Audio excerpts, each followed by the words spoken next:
Good morning, friends. In the last session, part 4 on Monday, we have seen with the power of silence, we can be proactive and prevent chain of stressful activities one small action triggers. In this part 5, we can see elaborately the power of value system. Based on our experience in life, likes and dislikes, family background, environment, and other socio-economic factors, we have in the subconsciousness, we have developed a value system.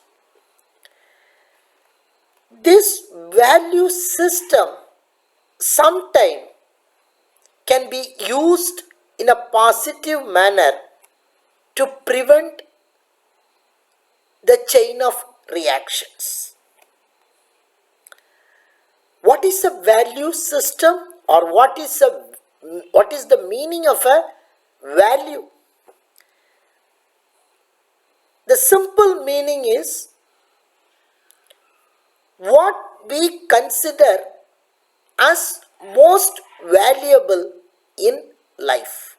Somebody explained the value of a value is valuable to me only if the value of the value is valuable to me.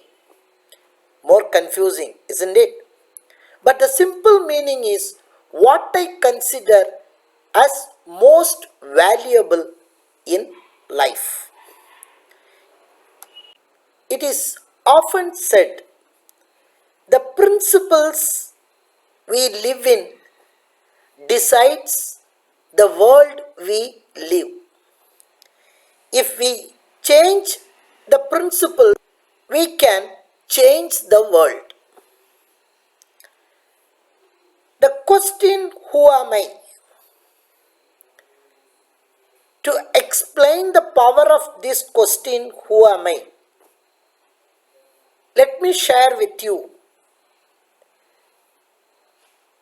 a very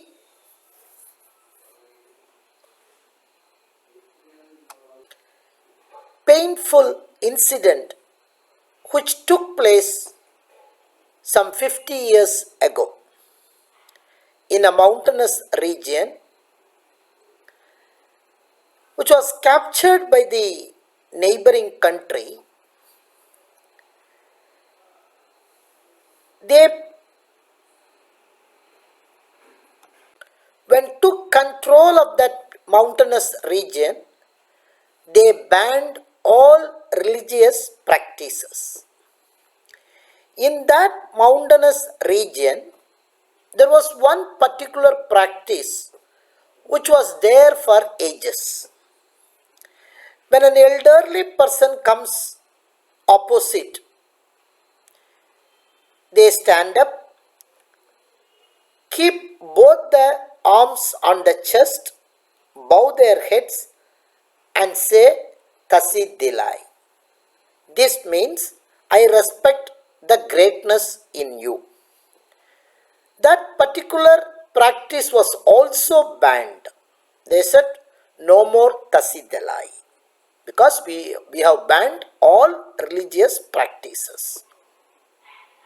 In this mountainous region, there was one particular village, interior village, connected to the outside world by a bridge.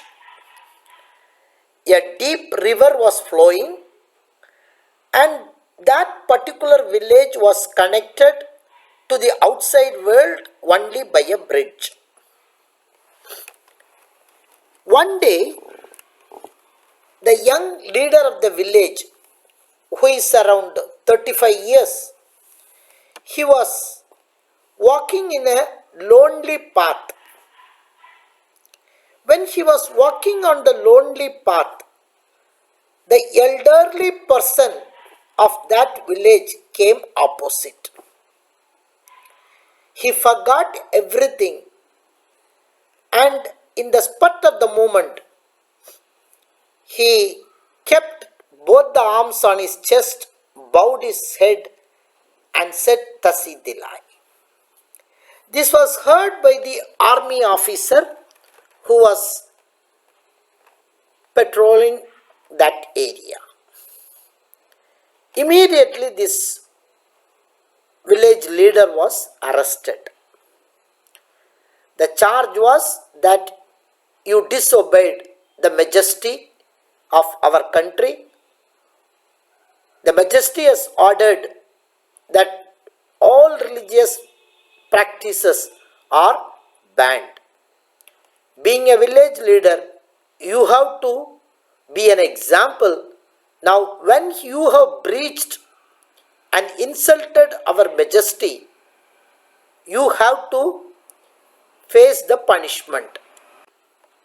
This news spread like a wildfire, and next day they said the punishment will be pronounced in the open village Maidan.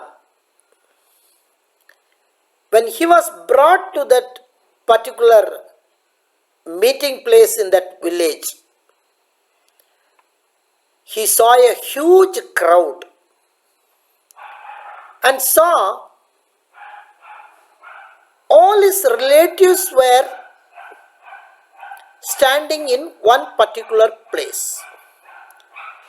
His two young children, wife, father, mother, and all relatives were made to stand in a particular area. He thought something is going to happen, so he said, whatever punishment, please give it to me. Please don't give any punishment to my village people, to my family members and family members.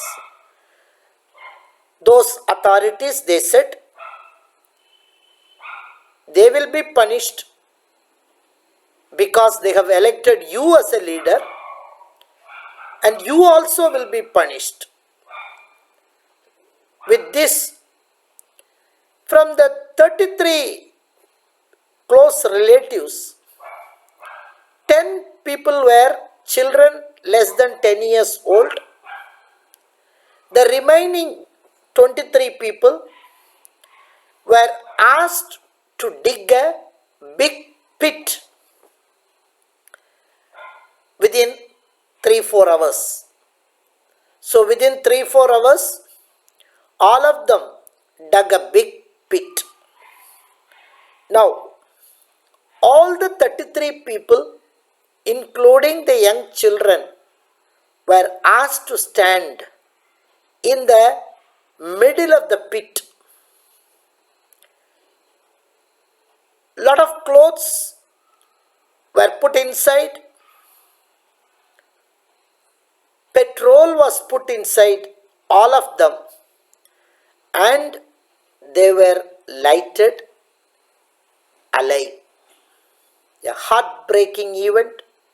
Everybody was shocked. Everybody was crying. Tears were flowing.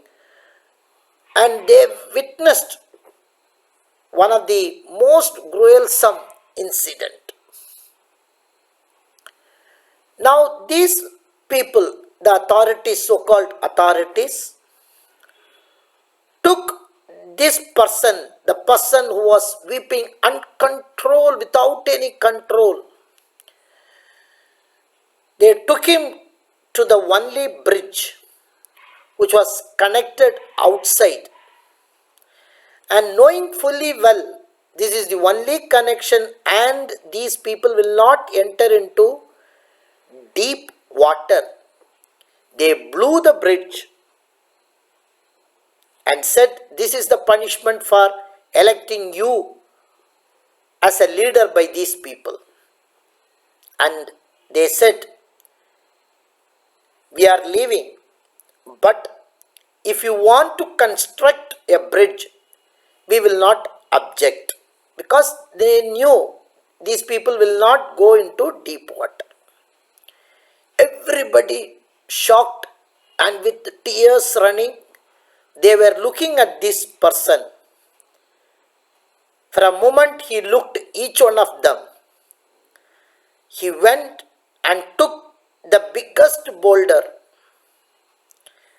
and went to the deepest portion of the river for the first time in his life. Put the stone there, came back and said, I am prepared to put 100 stones for each of my people killed today. Whoever wants to come with me, they can come and put the stones. He put 33 stones on that day and collapsed.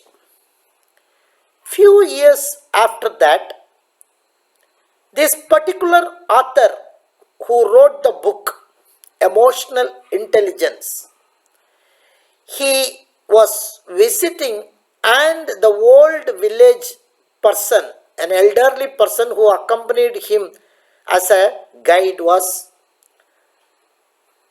going with him and he narrated this.